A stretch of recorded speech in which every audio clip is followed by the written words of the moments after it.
Friends ఈ రోజు మనం అష్టినాబాద్ అయితే వెళ్తాను ఫ్రెండ్స్. ఎందుకు వెళ్తాను అంటే ఒక 2 సంవత్సరాల క్రితం మా సార్ అయితే మాత్రం పెద్ద దాబగారు అయితే తెప్పించారు. ఆ దాబగారు పెట్టడానికి మా గుడంలో ప్లేస్ లేదని చెప్పేసి అయితే మాత్రం వీళ్ళు గుడంలో అయితే మాత్రం పెట్టించారనమాట. ఇప్పుడు ఈ దాబగారు పట్టుకెళ్ళడానికి మనం అయితే మాత్రం వచ్చాము. ఈ గుడౌన్ పేరు వచ్చేసి అయితే మాత్రం శక్తి షిప్పింగ్ అనమాట.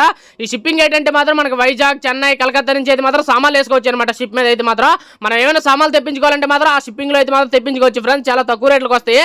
తీరం వచ్చేసి ఆ గుడానికి వచ్చే అడిగితే మాత్రం వాళ్ళు ఒకటే అన్నారనమాట, తమ్ముడు ఈ గుడంలో అయితే లేదురా, మాది వేరే గుడౌన్ ఉంది, అక్కడికి వెళ్ళి తీసుకొని అన్నారు. మా షాప్ నుంచి ఆ గోడానికి అయితే మాత్రం 12 కిలోమీటర్లు, మళ్ళీ ఆ గోడౌన్ నుంచి మళ్ళీ ఈ గోడానికి అయితే ఇప్పుడు వచ్చాం. ఇక్కడ ఈ 12 కిలోమీటర్లు దోల అయితే గట్టిగా తీరింది. మా సార్ ముందే అడగాలి కదా ఎక్కడ ఉంది ఏంటనేసి అని చెప్పేసి అయితే మాత్రం అడగలేదు. మళ్ళీ అయితే మాత్రం డైరెక్టర్ పంపించేశారు. చూస్తాను కదా ఈ సీడీ ఇప్పుడు మనం అయితే మాత్రం పట్టుకెళ్ళాలన్నమాట. దీన్ని అయితే మాత్రం అన్నమాలో సీడీ అంటారనమాట. హిందీలో అయితే మాత్రం మనం తెలుగులో దాపగారు అంటాము. ఇప్పుడు డైరెక్టర్కి ఇది అయితే మాత్రం మన ఆఫీస్కి పట్టుకెళ్ళిపోవడమే. మాకైతే మాత్రం ఆర్డర్ వచ్చిందనమాట. మేము మళ్ళీ రేపు దీన్ని అయితే మాత్రం వేరే వాళ్ళకి ఇచ్చేస్తాం.